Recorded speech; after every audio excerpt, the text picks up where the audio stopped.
Welcome back to my channel. In today's video, I'd like to discuss how to change your toxic environment.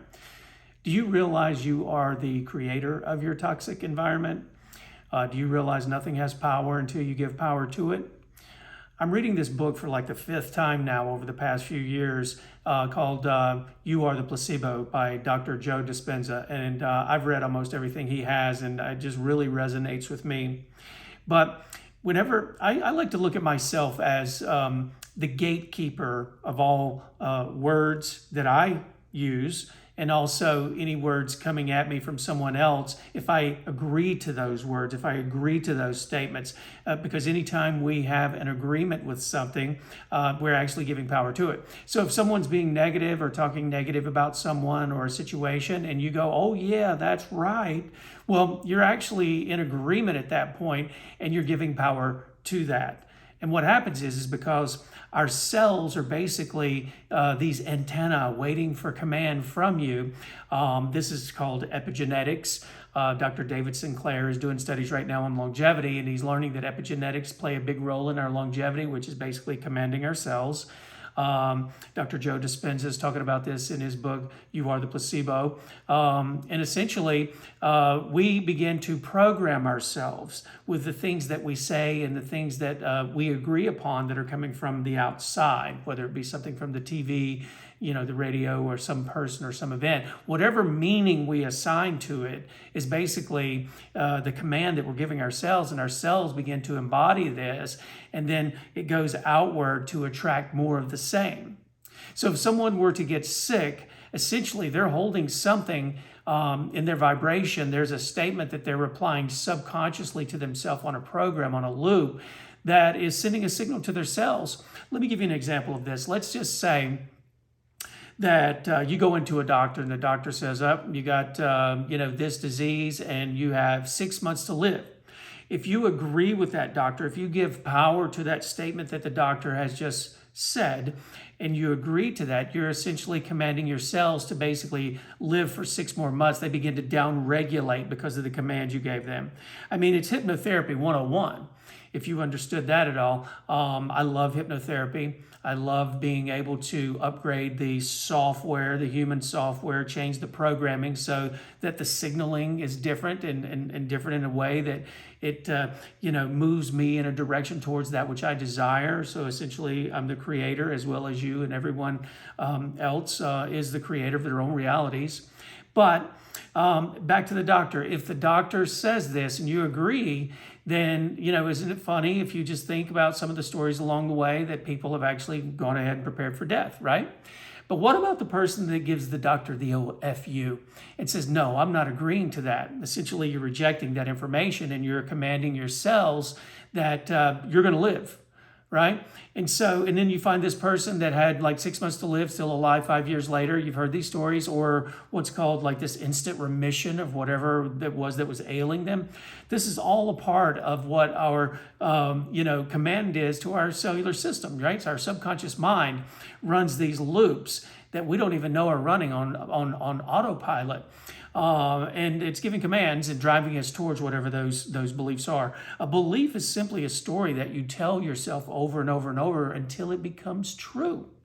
You see, so let's talk about some ways that you can change your environment. So first way is that I'm really big on, and I'm really good at this. It takes practice to get there, but I'm the gatekeeper of my words and any thoughts and words that I agree to from the outside. So let's just say you're hanging out with someone and they might be having a bad day.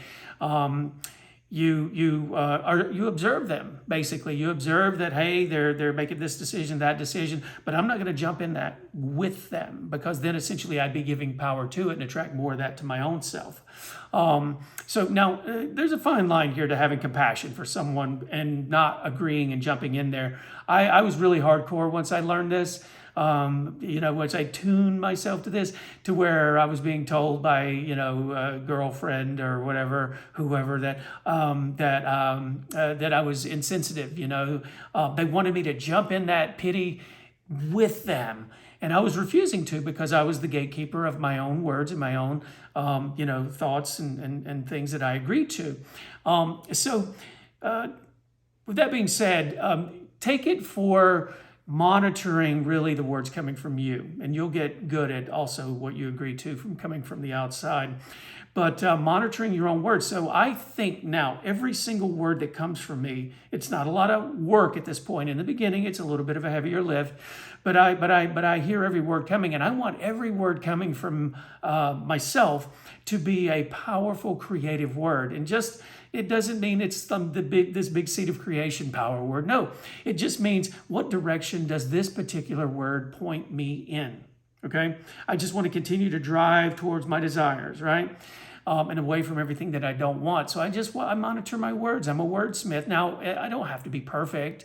I can have fun and go tell jokes and be sarcastic and get off the path. But I also know that I'm getting off the path. And I know how to get back on the path to walk that beam and attract that which I desire just that much faster into my life because I'm so impeccable with my word. I think in the 4 Agreements book, I think one of the 4 agreements is be impeccable with your word. Well, that's what I take that to mean, which is be a wordsmith. Just be the gatekeeper of the words that you implant. All words have power. Implant those words in fertile ground of creation. So be the gatekeeper. That's one. Number 2, food. Food is alive or it's dead. I play a little game with my kids, and I say, is what you're about to eat, is that alive or dead? And I don't do it even when I'm letting them have candy or whatever. It's just when, I'm wanting to teach them this. So let's just say if we go around their plate and I'll say alive or dead.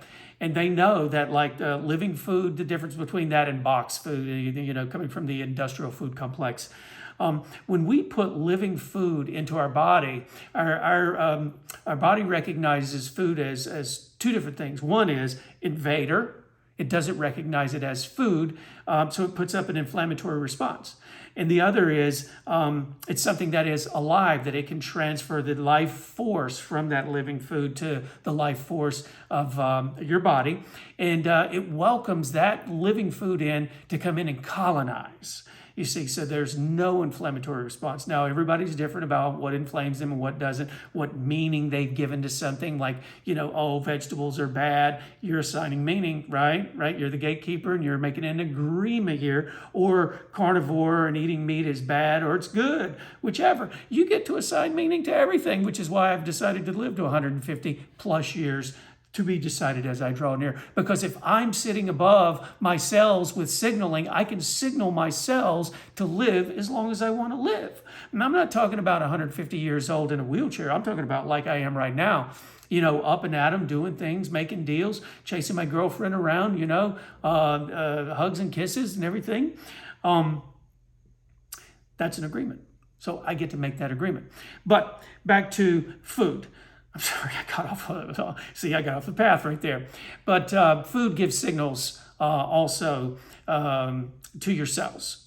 So I personally choose what works well for me, and I eat a carnivore diet right now because it just makes me feel so good. I've been a vegan, a vegetarian, as you know, if you've seen my prior videos, I've told my personal story to where I really struggled when I was taking that choice and that path in life, and I did it for 5 years. I gave it the best effort I possibly could. I ran up, emergency room bills from weird things happening to me and panic attacks, and I really gave it a shot. But when I started eating carnivore and I eat red meat, which you eat red meat occasionally. But when I ate it, it just felt so good. It was like I was eating air, to where now I eat it every single day, multiple times a day, and I feel amazing. My body is responding and telling me that this is indeed the way to go. So you see, the second way to change a toxic environment is watch out for the food you're putting in your body. Your body's responding and telling you, is this a toxic environment or is this a harmonious environment? And for me, the food choices that I have today, which is red meat every day, I love it, is a harmonious environment. My body tells it to come on in and colonize. And then if I go back and start to put the fake foods in, which I do on occasion, because hey, maybe I'm having some wine or something, and I'm just letting all my guard down. I can feel it.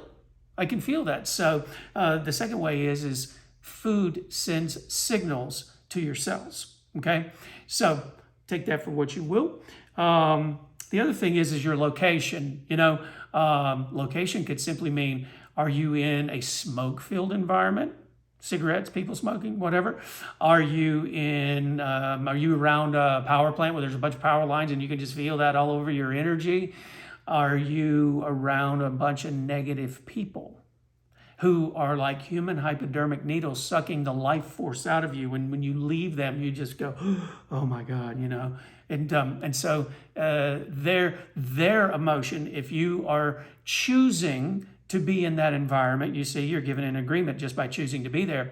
You know, that's also coming in and signaling yourselves. So it's okay if you're around that for a short period of time, but you're calling it what it is. It's like, whoa, this is really negative people right here. I can only take this in a small dose, so I'll know exactly when I need to remove myself from this.